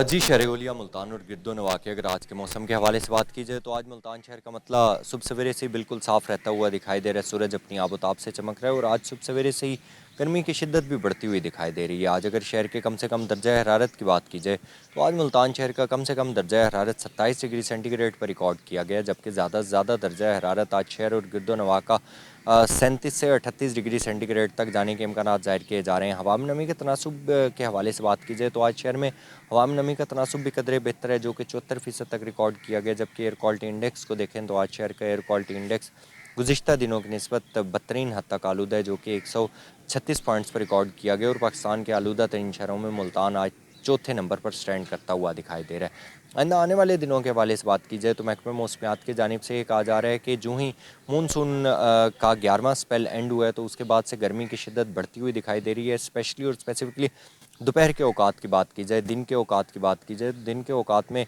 मतलब बिल्कुल साफ़ रहता हुआ दिखाई देता है, सूरज अपनी आबोताब से चमकता हुआ दिखाई देता है। तो मज़ीद महकमे मौसमियात की जानिब से ये कहा जा रहा है कि आइंदा आने वाले दिनों में वेदर कंडीशन इसी तरीके से रहने के इम्कान ज़ाहिर किए जा रहे हैं कि रात गए मतलब रात के आखिरी पहर में और सुबह सवेरे के औकात में जो वेदर कंडीशंस होंगी वो कुछ हद तक चेंज होती हुई दिखाई देंगी। मौसम थोड़ा सा दर्जा हरारत उसमें कम रहता हुआ दिखाई देगा, लेकिन दिन के हवाले से बात की जाए तो दिन में गर्मी की शिद्दत जिस तरीके से बरकरार है उसी तरीके से आइंदा आने वाले दिनों में भी गर्मी की शिद्दत बरकरार रहेगी। जी बहुत शुक्रिया हसन, आपने हमें तफसीलन वेदर के जो हालात हैं वो बताए। हम अपने मौजू की तरफ दोबारा चलते हैं। जी सर, हम बात कर रहे थे खाने पीने के आदाब पे। पीने का जो पानी पीने का जो मसनून तरीका है हम उस पर बात कर रहे थे कि खाने के बाद पीना चाहिए। अगर हम वैसे पानी पी रहे हैं खाने के अलावा तो अब हमें क्या खड़े होकर पीने की बिल्कुल इजाज़त नहीं है, हम पानी नहीं पी सकते? आम आवाम में ये तासुर है? नहीं, खड़े होकर पिया जा सकता है। अब आप देखें ना, जो जमज़म है, आब जमज़म है जी, उसको खड़े होके पिया जाता है। बिल्कुल, वो उस पानी के अदब की वजह से जी, है तो पानी, तो उसको खड़े होके भी पिया जाता है। लेकिन बैठ कर जो पीना है ना वो ज़्यादा बेहतर है और मुस्तहब है। ठीक। और इस वजह से ये जो है ना बैठ कर पीना और ठहर ठहर कर पीना ये ज़्यादा बेहतर है। ठहर ठहर में 3 सांसों में कहा जाता है कि पानी पीना है आपने? कम अज़ कम इतना हो जाए, लेकिन ज़्यादा जो है ना वो आपने उसको यानी इतनी मिकदार में फौरी तौर पर ना पिएं कि वो जो है ना मतलब गल्प नहीं करना आपने एकदम। ठीक। सर मुझे बताएं कि इस्लाम में जो बर्तन है, यूटेंसिल्स, उनकी क्या इम्पोर्टेंस है? हम लोगों ने ये सुना है कि आप सल्लल्लाहु अलैहि वसल्लम जो है वो अपने हाथ से खाना खाया करते थे। अब इससे क्या मुराद है? क्या वो बिल्कुल जो है वो यूटेंसिल्स इस्तेमाल नहीं करते थे और अपने बेयर हैंड से खाना खाते थे, या वो यूटेंसिल्स इस्तेमाल करते थे? क्या मिलता है हमें आप सल्लल्लाहु अलैहि वसल्लम की लाइफ से? देखें, हर दौर के हवाले से है। पहले बहुत सारी चीज़ें मौजूद नहीं थी लेकिन अब हैं और उनका इस्तेमाल भी बड़ा नागुज़ीर है। जहाँ तक यूटेंसिल्स की बात है, आप देखें कि हाथ से खाने का फ़ायदा ये होता है कि आपको जो खाना है उसकी हिद्दत का पता चलता है कि ये बहुत ज़्यादा गर्म है, क्योंकि वो जब गरम लुकमा मुंह में आता है तो वो एक तो मुंह को जला देगा और दूसरा वो मैदे के ऊपर भी एक बड़ा गहरा असर डालता है। इसलिए खाना जब हाथ से खाया जाता है ना तो उसकी हिद्दत का पता होता है, तो उसके मुताबिक जो है ना वो बंदा खाना जो है ना वो तनावल करता है। और जहाँ तक इस्लामिकली हवाले से है तो उसके आदाब हैं।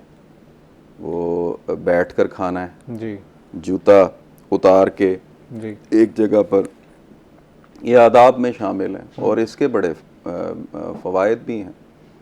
तो इस्तेमाल किया जा सकता है अगर के जो है ना आपके बर्तन और जो दीगर चीज़ें हैं वो साफ़ सुथरी हों, ठीक है ना, तो वो आप इस्तेमाल किया जा सकता है। और हाथ इसीलिए धोए जाते हैं ताकि उस पर गंदगी ना हो और जब खाना खाया जाए तो उसके अंदर कोई ऐसी आलाइश शामिल ना हो। ये भी सुनने में आता है कि जब आपने हाथ धो लिए हैं तो उसके बाद आपने जी उसको तौलिए से या किसी चीज़ से साफ़ नहीं करना, बिल्कुल ऐसे ही है? खाना खाने से बिल्कुल साफ़ अगर कपड़ा हो तो किया जा सकता है। ठीक है जी। मसनून तरीका ये कहा जाता है कि जी अगर आपने हाथ अपने धो लिए हैं तो उसके बाद आपने उन्हीं गीले हाथों से खाना खाना है? नहीं, ऐसा तो नहीं। ठीक, बहुत शुक्रिया। ये मेरे अपने ज़ाती उसके लिए था कि मैं ऐसा करता हूँ। खाने के दौरान सर कुछ लोग जो हैं वो बातें करते हैं। मेरी वालदा ख़ास तौर पर मुझे जी डांट देती हैं कि कम बातें करो या ना करो। वाले साहब कह देते नहीं थोड़ी बहुत बातें कर लिया करो। तो अब इसमें क्या है, दोनों एक्सट्रीम्स हैं, बिल्कुल चुप करके बैठना है या बिल्कुल जो है हम बातें कर सकते हैं, गप्पे लगा सकते हैं। इसके अंदर खाना भी एक अमल है उसमें आपके जिस्म की बॉडी के मुख्तलिफ हिस्से जो है ना वो काम कर रहे हैं। एक आपका जो है ना इसमें मुंह और जबड़ा जो है ना वो इसमें काम कर रहा है, और उसके बाद फिर उसको निगलने का प्रोसेस है, और आगे इन हज़ाम का भी प्रोसेस है, एसोफेगस में से होना है उसमें, और फिर मैस्टिकेशन। तो जब वो अमल है जिसको आप कर रहे हैं, उस दौरान में खाना भी आपने मुंह से, ये बोलना भी आपने मुंह से ही है। बिल्कुल। तो जब दोनों चीज़ें एक वक्त में होंगी तो उसमें रुकावट आएगी। इसलिए कहा गया कि आप खाना खाते हुए ना बोलें, क्योंकि ये एक मुकम्मल एक अमल है कि उसमें आपने खुराक को डाइजेस्ट करना है। आप ये उनसे देख लें, आप अगर जानना भी चाहते हैं तो जानवरों को आप देखें, वो खाना खाते हुए उनकी पूरी कंसंट्रेशन खाने के ऊपर होती है। बिल्कुल, ठीक है ना। और वो इस तरफ या किसी तरफ ना वो शोर मचाते हैं, बल्कि अपने खाने से जो है ना वो इस्तिफादा हासिल कर रहे होते हैं। तो उनके अंदर भी इतना शऊर है। तो ये चीज़ अगर बहुत नागुज़ीर गुफ्तगू है, ज़रूरी है, तो कर लेने में कोई मज़ायका नहीं है, लेकिन बेहतर यही कि पहले खाना खा लिया जाए। सर, हमने अभी पहले बात की कि खाना जो है, जब आते हाथ से खाने का फ़ायदा ये होता है कि आपको खाने की हिद्दत पता चल जाती है। अब क्योंकि हमारे यहाँ कल्चरली शोरबे का ज़्यादा इस्तेमाल भी किया जाता है, तो अगर वो शोरबा या कोई भी है, या हम चाय पीना करते हैं, तो उसको अगर हम जब फूंक मारते हैं उसको ठंडा करने के लिए, क्या ये एक सही अमल है इस्लामी के लिए, या इसको मायूब समझा गया है? मायूब है ये, मायूब समझा गया। हाइजीनिक के लिए भी गलत चीज़ है। जी जी जी, क्योंकि वो जब बंदा इस अमल के लिए उस खाने को ठंडा करने के लिए फूंक मारता है ना, तो वो जो उसके असरात हैं उसके हवा के, वो उसमें जो शामिल हो रहे हैं, तो वो यानी कार्बन डाइऑक्साइड की मिकदार जो है ना वो उसमें ज़्यादा शामिल होती है, जो कि उसको और ज़्यादा नारी बना देता है। बिल्कुल। ये जो खुराक है ना, एक्चुअली इससे होता क्या है, ये परवरिश हो रही है जिस्म की। खुराक जो कॉज बनती है, वो जिस्म की जो ज़रूरत है ना खाने के हवाले से, ये जिस्म अगर आपने रिफ़ाइन कर लिया है, अगर पाक कर लिया है, तो फिर ये खाना जो है ना वो अंदर जाके एक नूर की शक्ल में तब्दील होगा। अगरचे कि वो उसमें पहले जो हम जिक्र कर चुके हैं वो सारे लवाजमात मौजूद हों, लुक़्मा हलाल हो, तो फिर ये चीज़ एक नूरानी वजूद के हवाले से आएगा। एक वाक़या है नबी करीम सल्लल्लाहु अलैहि वसल्लम के। सर, ये वाक़या कंटिन्यू करने से पहले अगर आप अपने कंक्लूडिंग रिमार्क्स भी इसी में दे दें, आप प्रोग्राम के बिल्कुल आखिरी में रह लेंगे। जी, क्योंकि ये जो खुराक होती है जुज़्वे बदन बनती है, और जुज़्वे बदन जो बनेगी उसमें दो चीज़ें हैं कि वो ताकत देगी, और उसके साथ साथ जो उसका दूसरा काम है वो ये है कि वो आपके अंदर जो हायरार्की है वो पॉजिटिविटी की, उसको भी जनरेट करती है। अब अगर खुराक ऐसी है जिसके अंदर नार की ताकत ज़्यादा है, तो वो आपके नारी वजूद को जो है ना वो तक़वियत देगी। बहुत शुक्रिया नाज़रीन, हमारे साथ अल्लामा यूनुस कादरी साहब मौजूद थे। उम्मीद करते हैं कि आज का प्रोग्राम आपको अच्छा लगा होगा। इसी के साथ अपने मेज़बान तिहाम आज़म को दीजिए इजाज़त। अल्लाह निगहबान।